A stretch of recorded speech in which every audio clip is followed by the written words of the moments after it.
Assalamualaikum warahmatullahi wabarakatuh.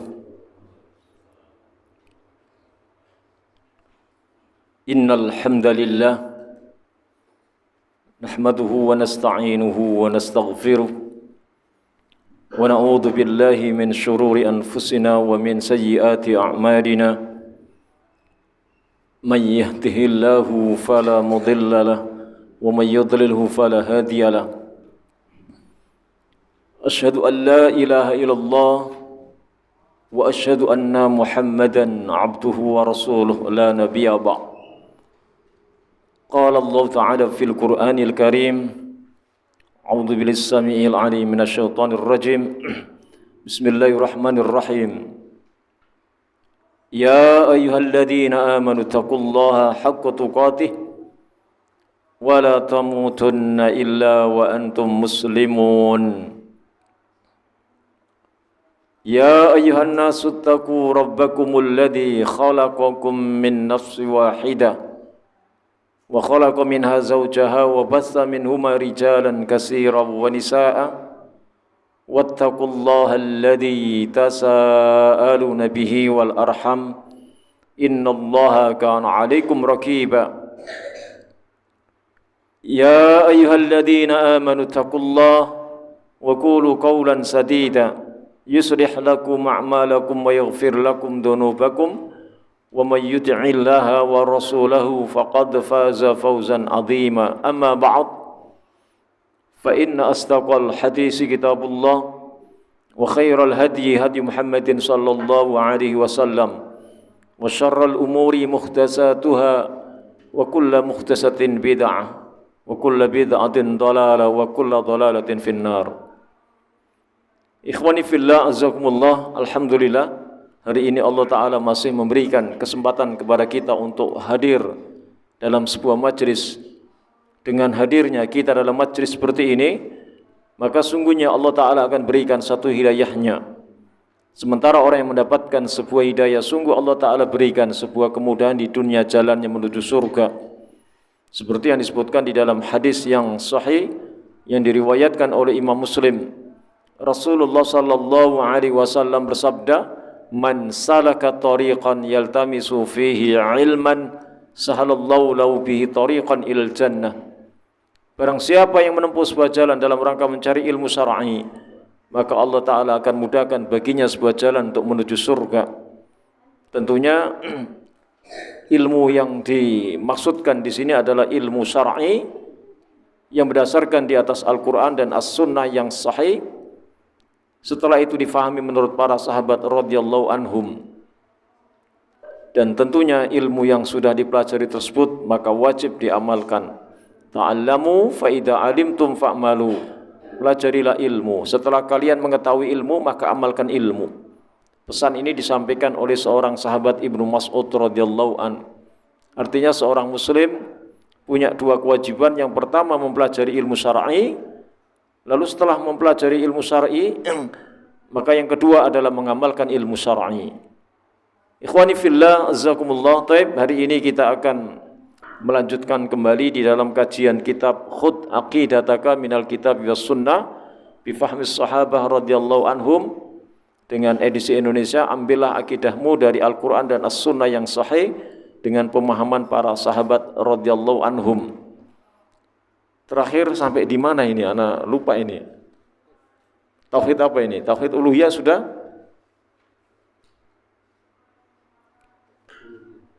Ya, terakhir tauhid uluhiyah sudah kita bahas.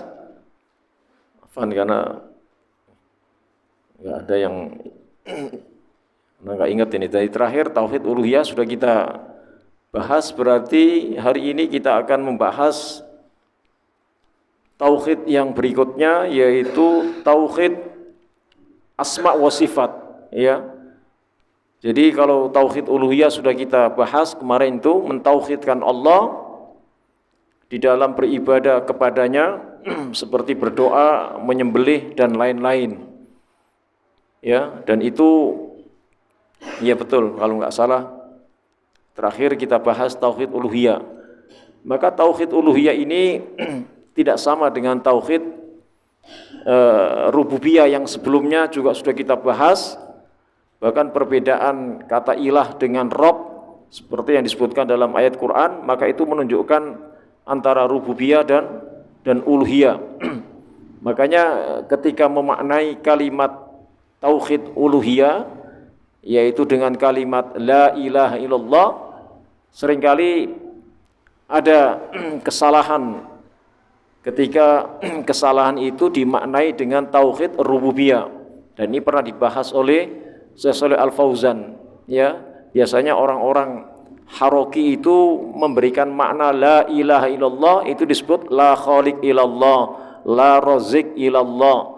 Itu hanya menyentuh di dalam rububiyah Allah Ta'ala saja, tetapi tidak sampai kepada uluhiyah. Nah, itu bedanya di situ, akhi ya. Kalau nggak salah, ya betul, terakhir itu ana sampaikan sampai ke situ ya. Nah, sekarang kita akan bahas tauhid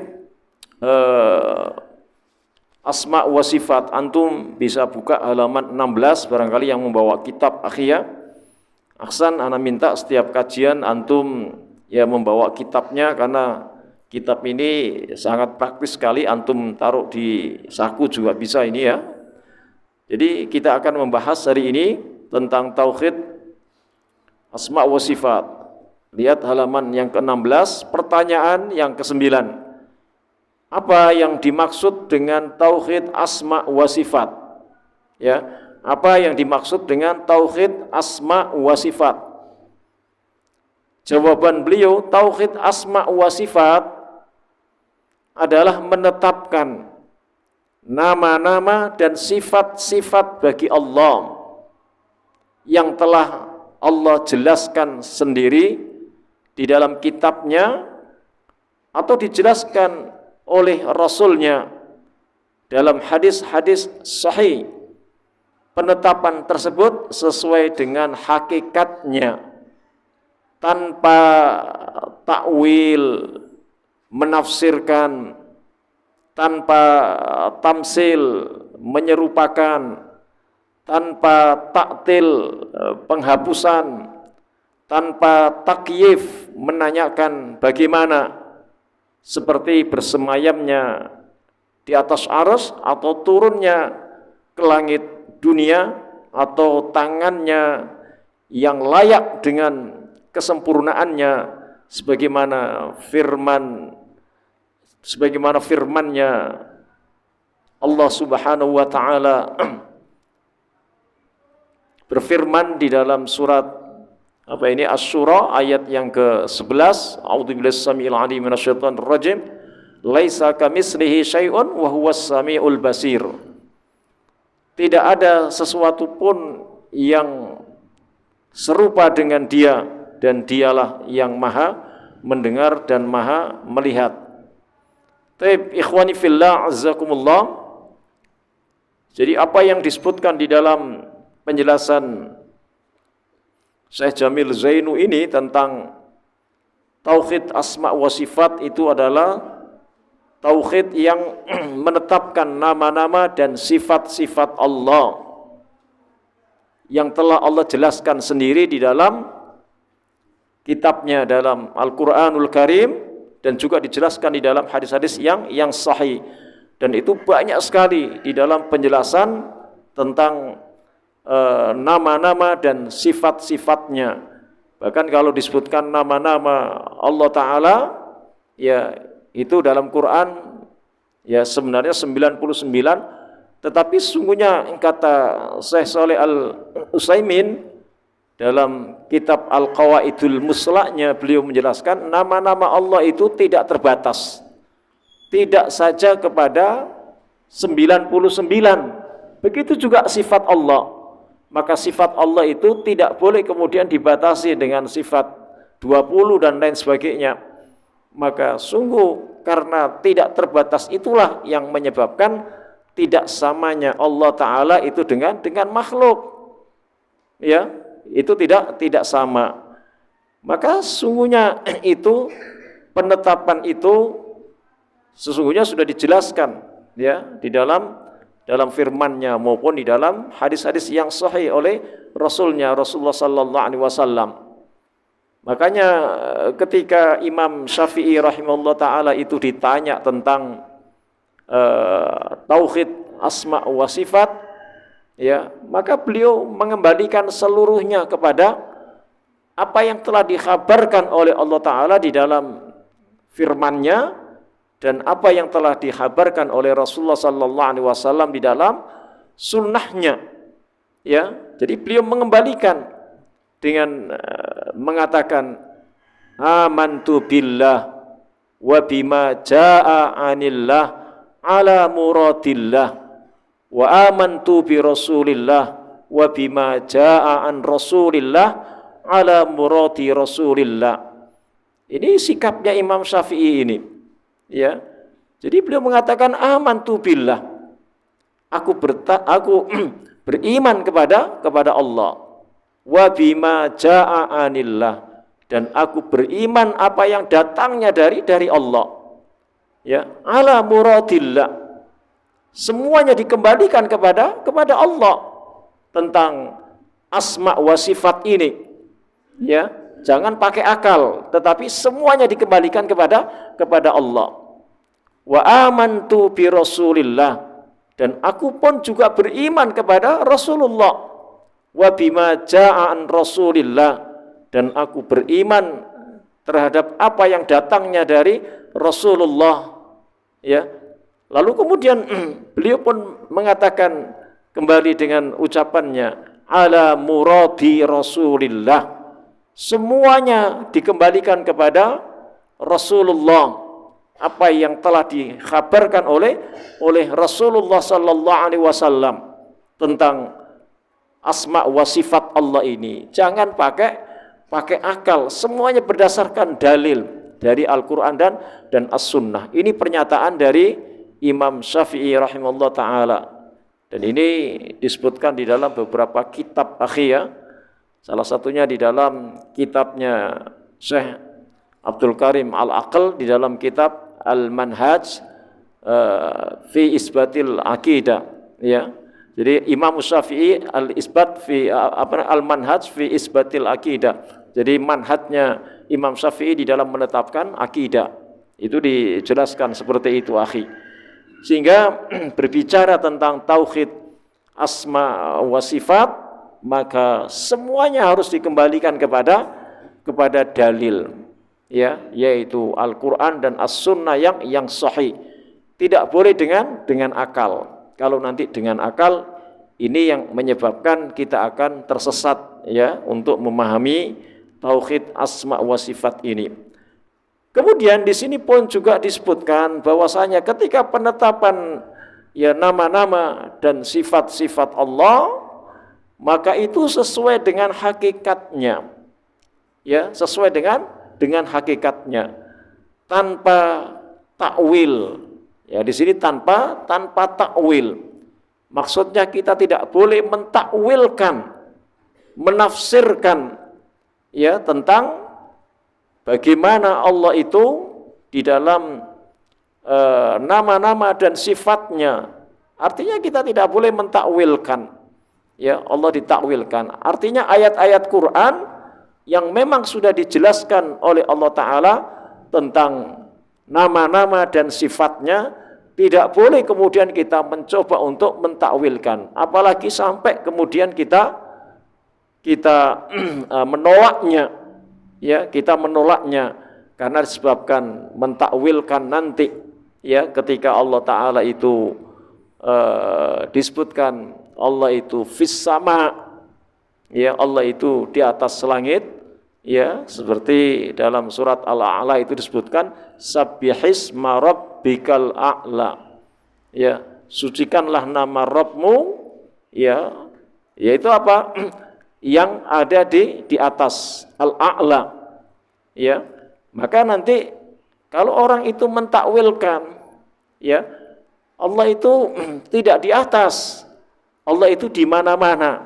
Nah, ini rusaknya kalau itu ditakwil, sehingga nanti akan menolak kalau Allah itu di atas, padahal Allah jelaskan dalam surat Al-A'la sabbihisma rabbikal a'la, sangat jelas sekali, ya. Nanti kemudian dia tolak, loh, kalau Allah di atas berarti Allah itu bertempat. Nah, ini masalahnya mereka tidak memahami bahwasanya ketika ayat-ayat Quran itu berbicara tentang nama-nama dan sifat Allah, itu pada hakikatnya sudah biarkan seperti itu.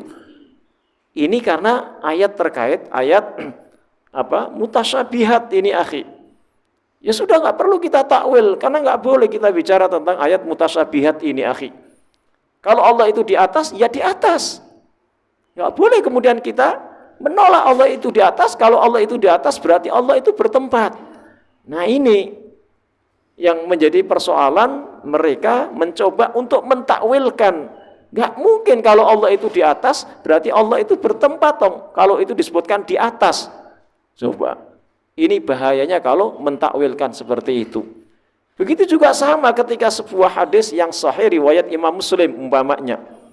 Ya, ketika beliau sedang berjalan, ya sedang melihat sejauh mana rakyatnya, ya, tentang kehidupannya, termasuk di dalam masalah akidahnya. Ya, beliau ingin tahu sejauh mana. Lalu beliau menemui seorang budak wanita. Lalu budak wanita ini kemudian ditanya oleh Rasulullah sallallahu alaihi wasallam, "Aina Allah?"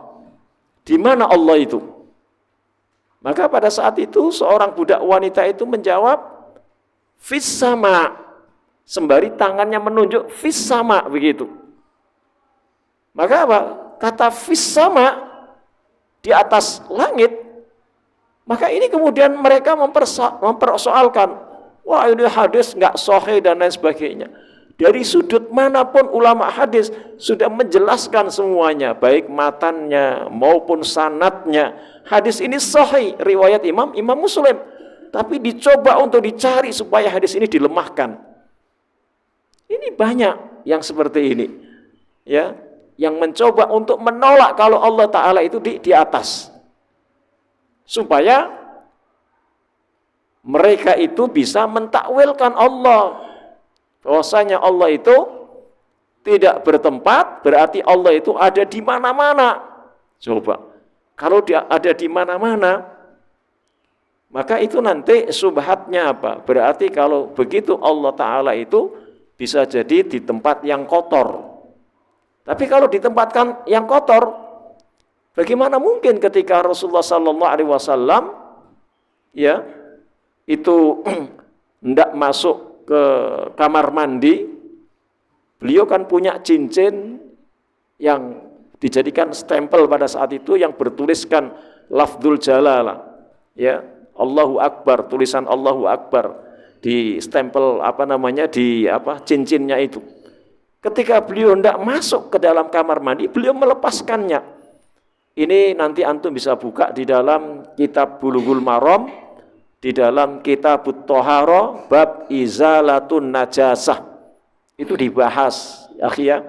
Jadi di dalam kitab Thaharah, kitab tentang bersuci, ya, dalam kitab Bulughul Maram itu kitab yang pertama, maksudnya di dalam kitab yang pertama, ya, lalu dibahas di dalam bab izalatun najasa, bab tentang menghilangkan najis, ya. Maka Nabi itu kalau masuk kamar mandi, ya, beliau punya cincin yang bertuliskan lafdzul jalalah, beliau copot dulu. Lalu ketika beliau selesai dari kamar mandi, beliau pakai dulu. Artinya apa? Ya, bahwasanya lafdzul jalalah ini pun juga tidak layak masuk ke kamar mandi karena itu tempat yang kotor. Ya, bayangkan akhi seperti itu. Loh, kok ada orang yang mengatakan gara-gara mereka itu ingin mentakwilkan sehingga apa? Allah itu, ya, tidak di langit, tidak di mana-mana, tetapi ada di mana-mana. Itu mereka akan katakan seperti itu, ya. Padahal ini sesungguhnya adalah persis dengan apa yang dialami, ya, oleh orang-orang Jahmiyah. Orang Jahmiyah itu seperti itu di dalam memahami tentang asma wa sifat Allah, termasuk orang-orang Mu'tazilah seperti itu. Makanya Ibnul Qayyim Al-Jauziyah itu membuat satu kitab diberikan judul Ijtima'ul Juyusil Islamiyah ala Ghazwil Mu'tazilah wal Jahmiyah. Jadi kitab ini adalah kitab yang membantah bagaimana pemahaman orang-orang Jahmiyah dan orang-orang Mu'tazilah yang mencoba untuk mentakwilkan ya ayat-ayat Allah dalam masalah ayat-ayat yang terkait dengan keberadaan Allah. Ya, itu dicoba untuk ditakwilkan. Makanya di dalam penjelasan para ulama, ya, takwil itu harus hati-hati kalau mentakwilkan. Ya, maksudnya menafsirkan. Ya, ayat Quran itu harus hati-hati. Ada yang bisa ditakwilkan, ditafsirkan. Ada yang memang ayat yang mutasyabihat itu nggak boleh untuk ditafsirkan. Karena itu nanti akan menjadi kita tersesat. Makanya salah satu di dalam penjelasan seorang ulama seperti Syekh Abdullah Ibrahim Al-Buraikan, itu di dalam kitabnya Al-Madkhalu Lidirasatil Aqidatil Islamiyah ala Madhabi Ahlus Sunnah wal Jamaah, beliau itu muridnya Syekh bin Baz, maka beliau pernah menjelaskan, ya, takwil itu seandainya ada orang untuk mentakwilkan, takwil maksudnya tafsir, maka dalam tafsir itu ada tiga. Ada yang disebutkan tafsir takwilus sahih, mentakwilkan dengan takwil yang sahih, ya, yang benar. Ayat Quran ditafsirkan dengan ayat Quran itu ditafsirkan dengan hadis Nabi, ayat Quran itu ditafsirkan dengan ucapan kaul para sahabat, ayat Quran itu ditafsirkan oleh dengan kaul para tabi'in, ucapan para tabi'in. Tafsir ayat Quran itu ditafsirkan dengan kaul para tabi'ut tabi'in. Maka ini akan selamat. Ya, ini yang disebut takwilus sahih. Ya, takwilus sahih.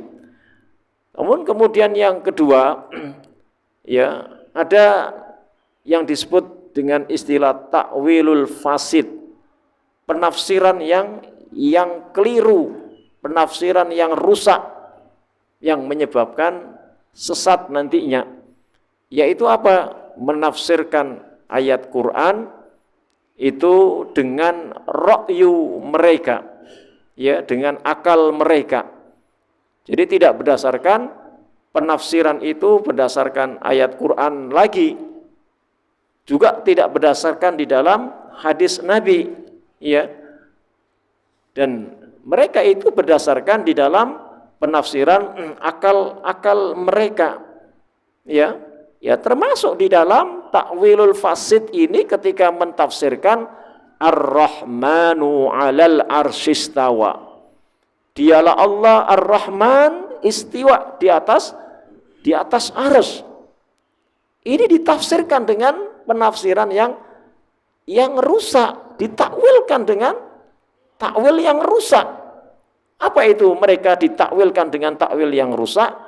Maka kata Ar-Rahmanu 'alal arsyistawa, kata istawa di situ ditafsirkan, ditakwilkan dengan istaula.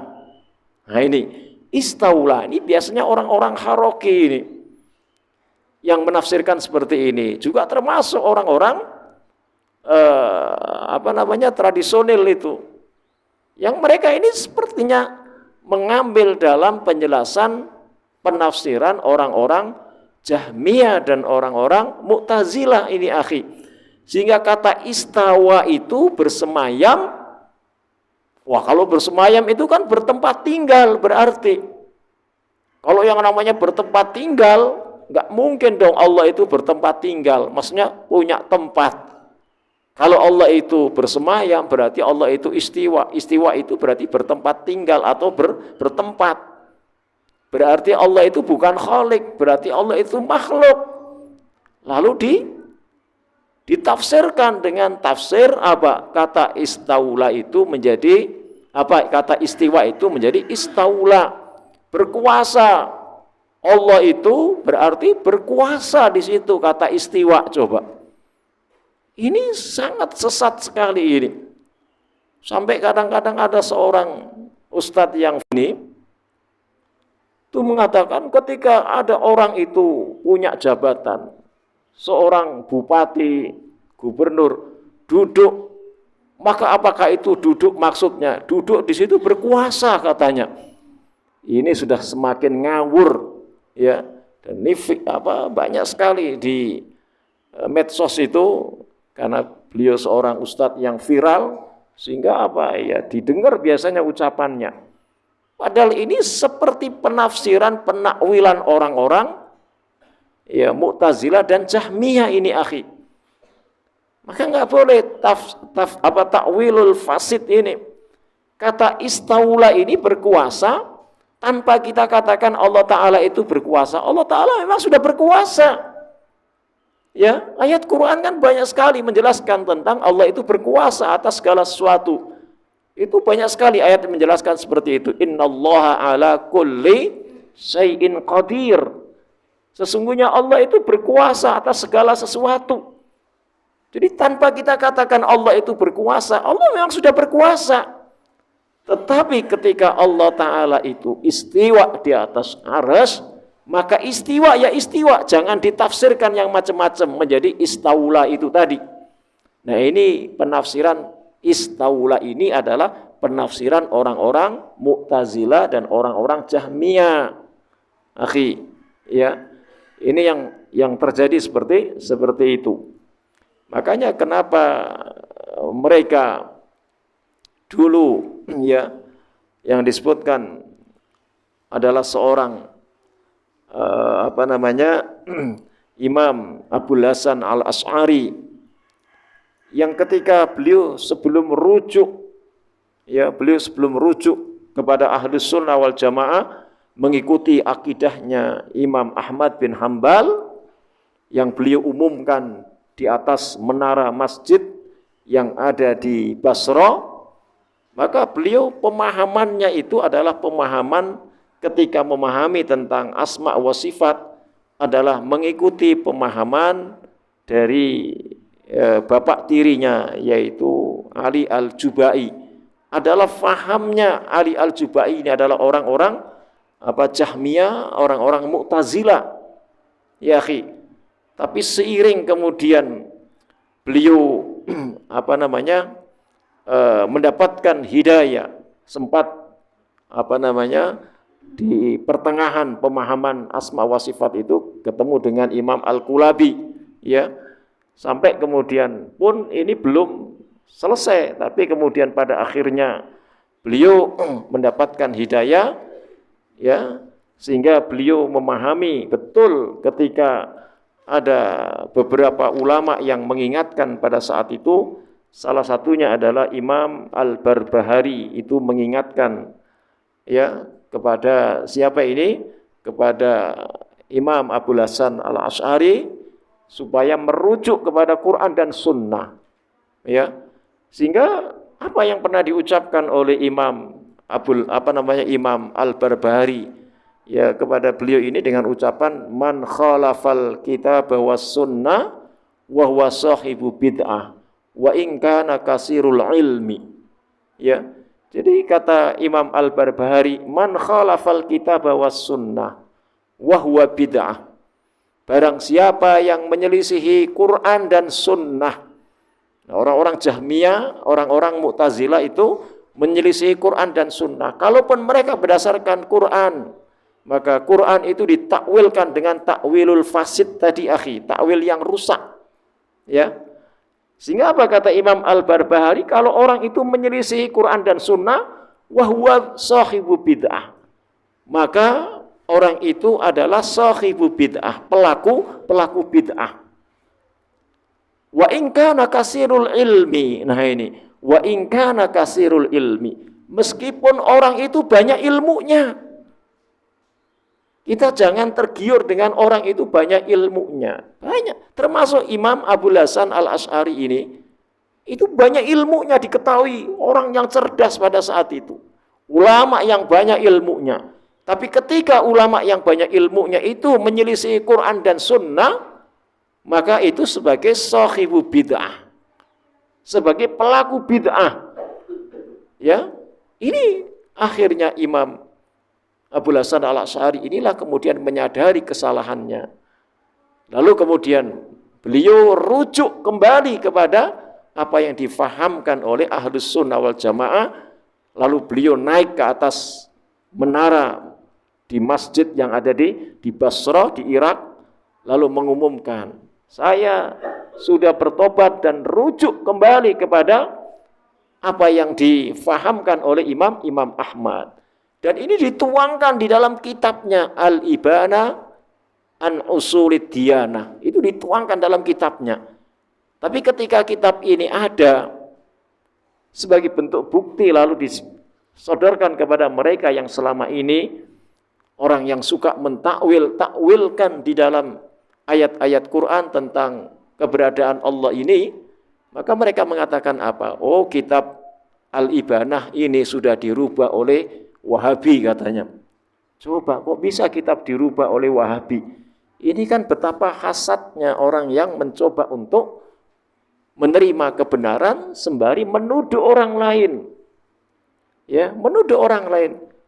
Dan itu tidak terbukti. Bagaimana mungkin kitab itu kemudian bisa dirubah?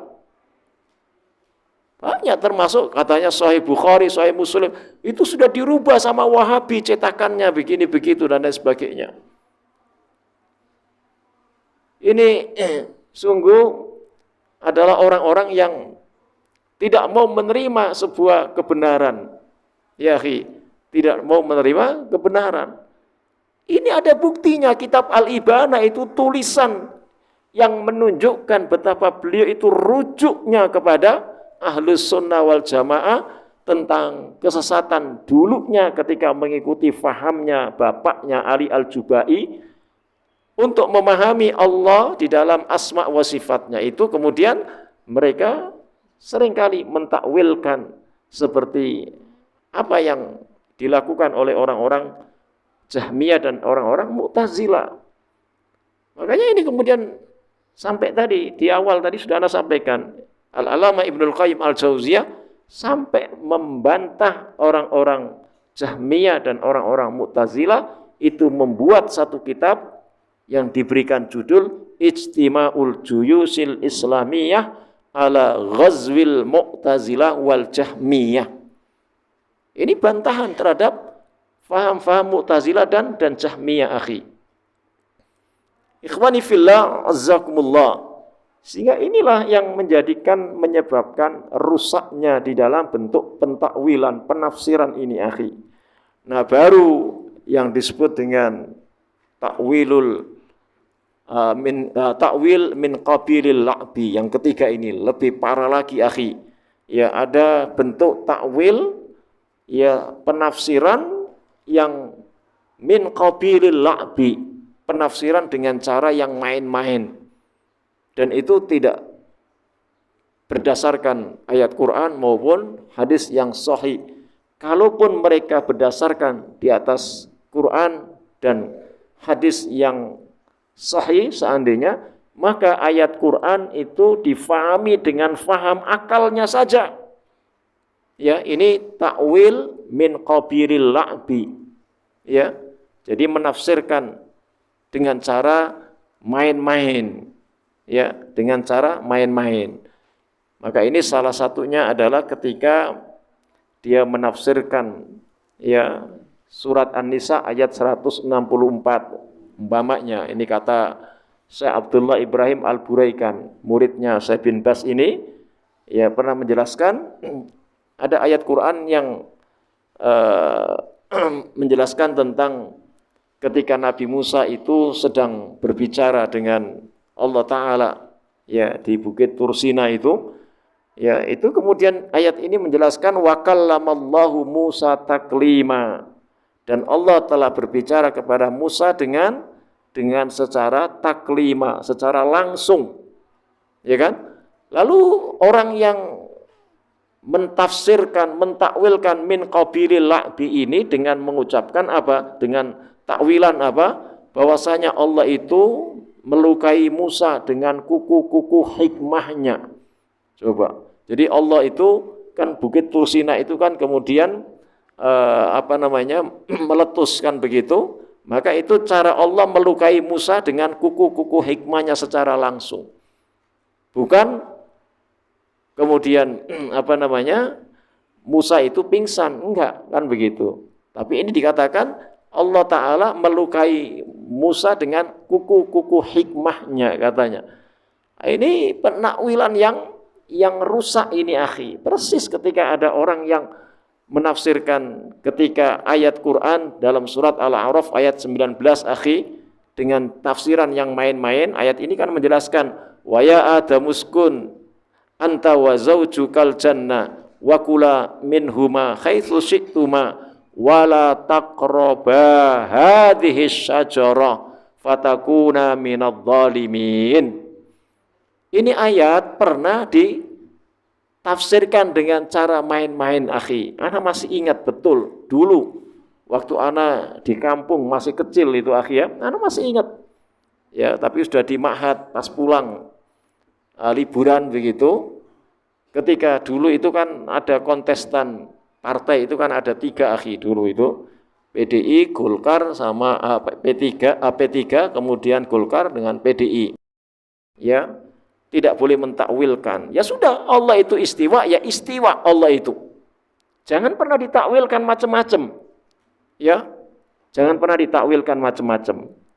Nah, kemudian di sini pun juga disebutkan, ya, selain tanpa takwil, tanpa menafsirkan, juga di sini tanpa tamsil, ya, tanpa tansil atau tanpa tasbih. Apa itu tamsil dan tasbih? Menyerupakan. Enggak boleh kita serupakan Allah itu dengan makhluk. Ya akhi, harus itu. Laisa kamislihi syai'un wa huwas samiul basir. Ini ayatnya surat Asy-Syura ayat yang ke-11. Ya, Allah itu tidak serupa, tidak sama dengan sesuatu. Maksudnya tidak sama dengan makhluk. Ya, wa huwas samiul basir, dan dialah Allah itu sami, maha mendengar, dan juga al-basir, maha melihat. Mendengar dan melihatnya Allah itu tidak sama dengan makhluk. Jadi kita enggak boleh menyerupakan, ya. Tidak boleh kemudian menyamakan Allah Ta'ala itu dengan makhluk ini akhi. Ya. Termasuk ketika Allah itu ya istiwa, jangan kita samakan istiwa Allah itu, oh berarti Allah itu bertempat. Enggak. Maka Allah itu ketika istiwa, Allah itu tidak bertempat. Ini yang disebut dengan kaidah yang pernah disampaikan oleh para ulama, dan ini masyhur di kalangan para ulama akhi. Karena ini sungguhnya diawali dari imam yang 4 itu sudah memberikan di dalam fatwanya tentang masyhurnya di dalam fatwanya tentang bahwasanya ketika Allah itu istiwa di atas arsy, maka itu yang disebut dengan sifat subutiyah. Apa itu sifat subutiyah? Sifat yang telah ditetapkan oleh Allah Ta'ala, ya, baik itu melalui di dalam firman-Nya maupun telah ditetapkan oleh Rasulnya Rasulullah sallallahu alaihi wasallam melalui hadisnya. Ya, ini yang disebut sifat subutiyah. Lalu sifat subutiyah ini ada 2. Yang pertama adalah sifat dzatiyah. Sifat dzatiyah, sifat-sifat yang senantiasa tetap terus-menerus ada pada diri Allah. Ya. Itu seperti apa? Allah itu hayya, Allah itu maha hidup, Allah itu kalam, Allah itu maha berbicara. Ya, termasuk al-ilmu, Allah itu mengetahui, as-sami al-basir, dan seterusnya akhi. Ini namanya sifat dzatiyah. Sementara yang kedua adalah sifat subutiyah fi'aliyah namanya. Ya, sifat fi'aliyah, bagian dari sifat subutiyah fi'liyah. Artinya apa? Sifat yang terkait dengan masyiah Allah, kehendak Allah. Termasuk salah satunya ketika Allah Ta'ala itu istiwa di atas arsy, maka itu adalah kehendak Allah di dalam fi'liyahnya, perbuatannya. Bukan Allah itu bertempat. Nah ini sudah kaidah ini sudah difahamkan oleh imam yang 4 ini akhi. Termasuk Imam Abu Hanifah, Imam Malik, Imam Syafi'i, dan Imam Ahmad bin Hambal. Kalau pengen kembali benar, ikuti kembalinya ya pengajaran tentang tauhid asma wa sifat itu kepada imam yang 4. Ya, jangan mengikuti Imam Abul Hasan Al-Asy'ari, apalagi yang diikuti itu adalah apa? Ketika beliau belum rujuk.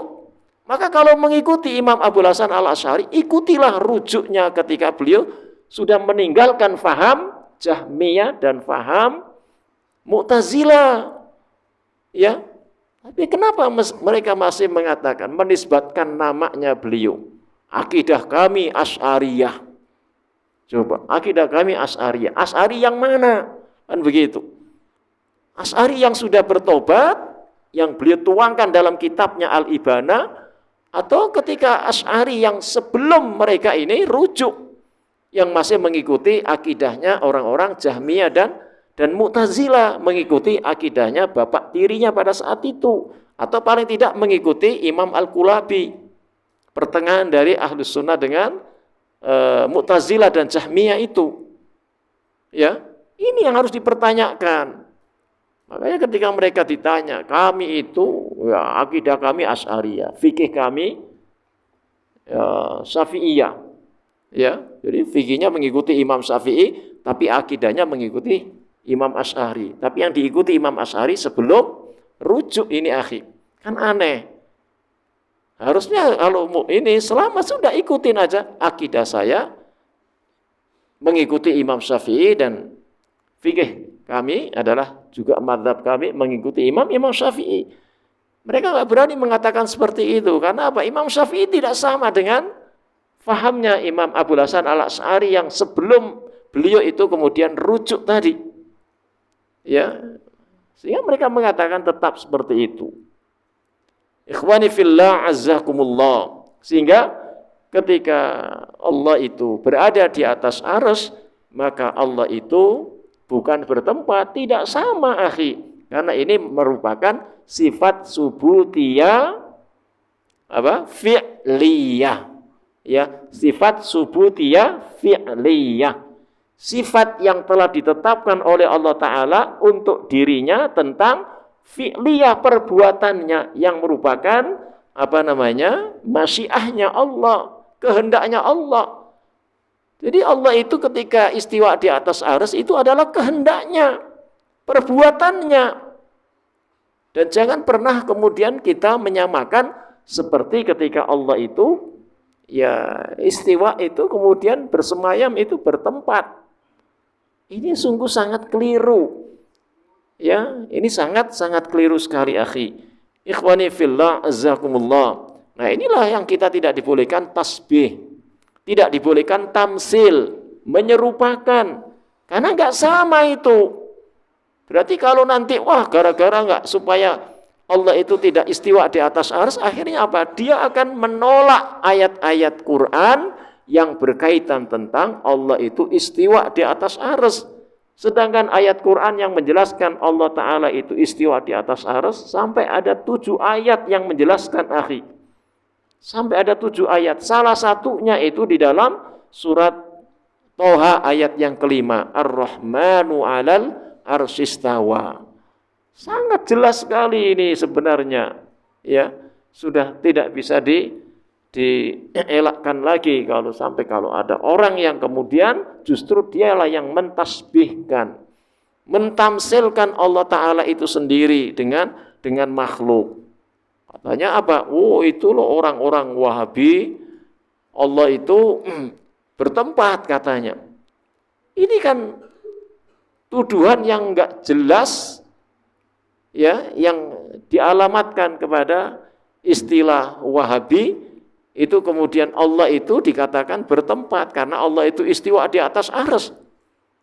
Kalau difahami bahwasanya ini adalah sifat subutiyah fi'liyah, sifat yang telah ditetapkan oleh Allah Ta'ala di dalam perbuatannya, dan itu masyiahnya, kehendaknya, maka Allah itu tidak di dalam bertempat ketika berada di atas arsy akhi. Nah, ini Ini sudah disampaikan oleh para ulama. Imam yang 4 itu sudah menyampaikan, akhi, dalam kajian-kajian kitab-kitab mereka, dan itu dituangkan oleh beberapa ulama-ulama yang belakangan ini, termasuk salah satunya oleh Imam Syekh Abdul Karim Al-Aqal di dalam kitab Al-Imam Syafi'i fi Isbatil Aqidah.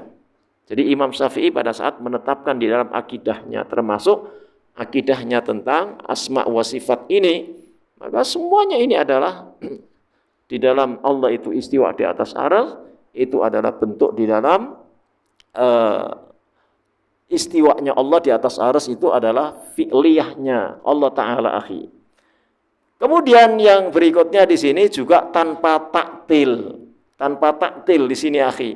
Apa maksudnya tanpa taktil? Yaitu tanpa penghapusan. Maksudnya apa? Tanpa meniadakan. Nah, ini biasanya yang disebut tanpa taktil ini munculnya itu karena membantah ketika ada orang yang dengan faham bahwasanya ada orang itu yang menyamakan Allah itu dengan makhluk, sehingga muncullah faham bahwasanya apa? Tanpa taktil, maksudnya orang itu kemudian ya sudah, Allah itu dinafikan saja. Taktil itu kan dinafikan, akhi. Dinafikan saja dari punya sifat-sifat dan nama, karena nanti khawatir sama dengan makhluk. Nah ini, sehingga inilah yang disebut kaum Mu'attilah. Kaum Mu'attilah itu adalah kaum yang menolak kalau Allah Ta'ala itu punya nama-nama dan sifat. Karena apa? Karena nanti khawatir Allah itu nanti sama dengan makhluk, karena makhluk itu punya nama dan juga punya sifat. Ya, sehingga muncullah kaum Mu'attilah ini. Ya, karena diawali tadi orang yang tamsil atau orang yang tasbih itu mencoba menyamakan Allah itu dengan makhluk. Makanya kata Syekh Jamil Zainu ini, ketika kita memahami tentang tauhid asma wa sifat tanpa tamsil, tanpa taktil, akhi, ya, tanpa menyamakan juga tanpa meniadakan. Artinya apa? Ahlus sunnah wal jamaah itu di dalam masalah tauhid asma wa sifat di tengah-tengah dari dua kaum yang sesat ini.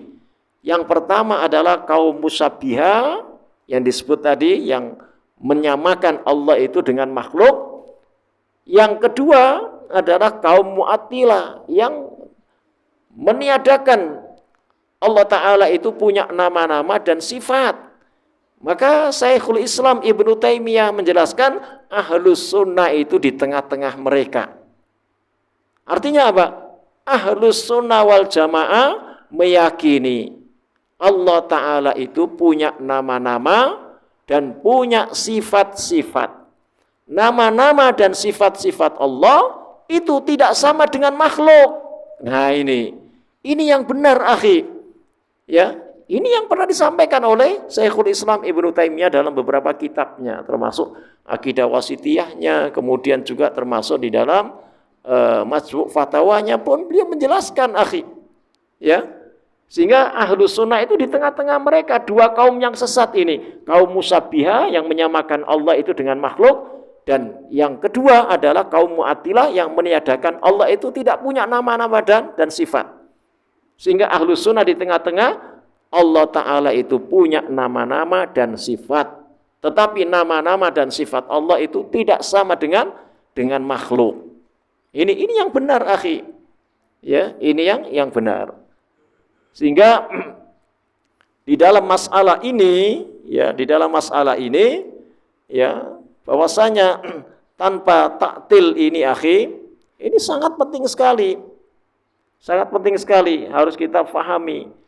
Ya, karena nanti ya termasuk ya jangan sampai kita meniadakan nama Allah dan sifat Allah gara-gara khawatir itu sama. Padahal ini sudah dijelaskan semuanya di dalam Quran maupun Sunnah. Umpamanya ketika kita ini pun sebagai makhluk, akhi, ketika supaya tidak tasbih dengan Allah, juga supaya kemudian tidak menjadikan mu'attil, ya meniadakan, maka kita ini boleh memberikan nama terhadap makhluk ini, terhadap ya kita manusia ini akhi, ya itu boleh memakai nama Allah, tetapi ada di dalam penambahan penghambaannya. Nah itu harus ada di dalam penamaan ya penghambaannya, kata abdun. Nah itu. Jadi ini pernah disebutkan di dalam hadis yang sahih riwayat Imam Muslim, salah satunya kata beliau, inna ahabba asma'i ilallahi ta'ala Abdullah wa Abdurrahman. Nah, ini sungguhnya nama yang paling disukai oleh Allah Ta'ala adalah nama yang ada penghambaannya kepada Allah Ta'ala. Yaitu apa? Kata abdun, Abdullah, Abdurrahman, Abdurrahim, Abdul Karim, ya, Abdul Razak dan lain sebagainya. Ya, ya. Jadi ini harus ada kata penghambaannya, dan itu sangat dicintai oleh Allah Ta'ala. Ya, dan ini seiring dengan di antara kedua orang-orang Mu'attilah dan orang-orang Musabbihah tadi, akhi.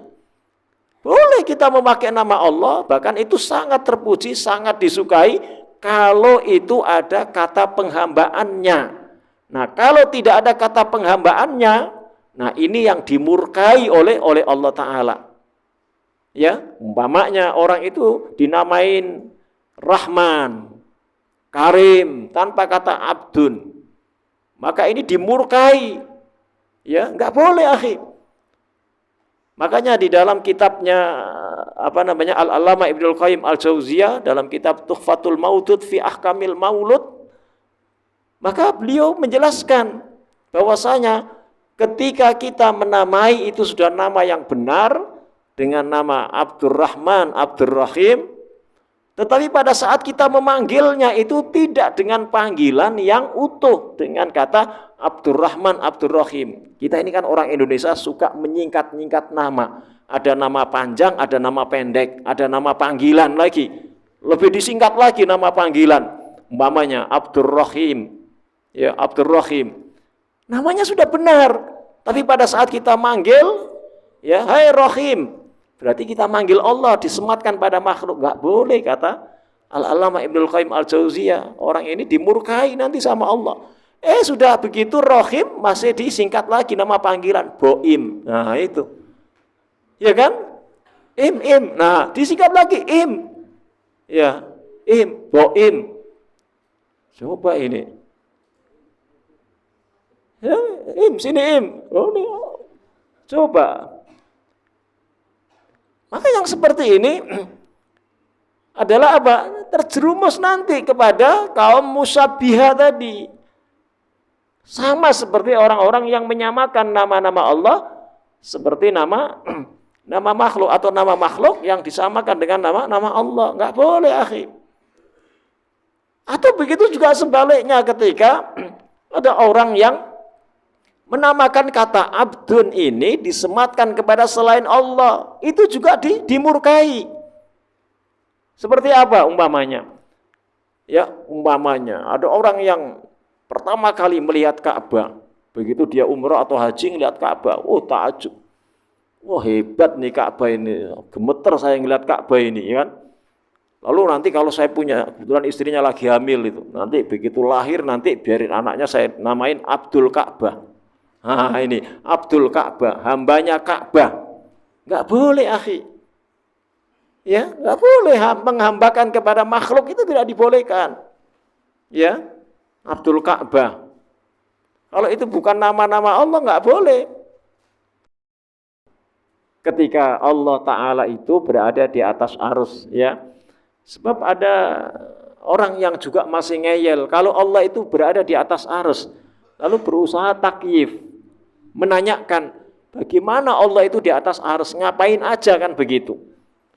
Ya, ini tidak sekarang saja, dulu ada muridnya Imam Malik juga ngeyel seperti itu.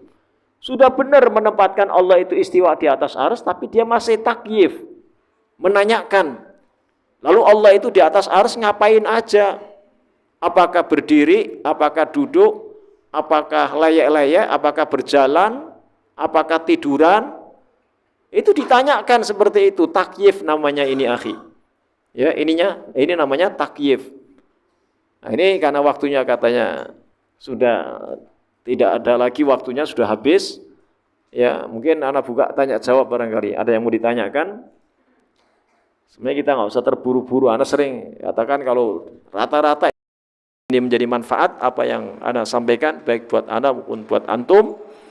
Dan insya Allah Ta'ala ini belum selesai akhir, karena ini masih panjang bahasan tentang tauhid asma wa sifat. Bahkan di dalam kitab ini itu sampai di beberapa pertanyaan-pertanyaan di sini masih ada 2-3 pertanyaan nanti, termasuk yang ditanyakan tadi. Yang pertama tadi tentang ma'iyatullah itu nanti juga kita akan sampaikan penjelasannya akhi, supaya nanti kita menjadi jelas ya akhi ya.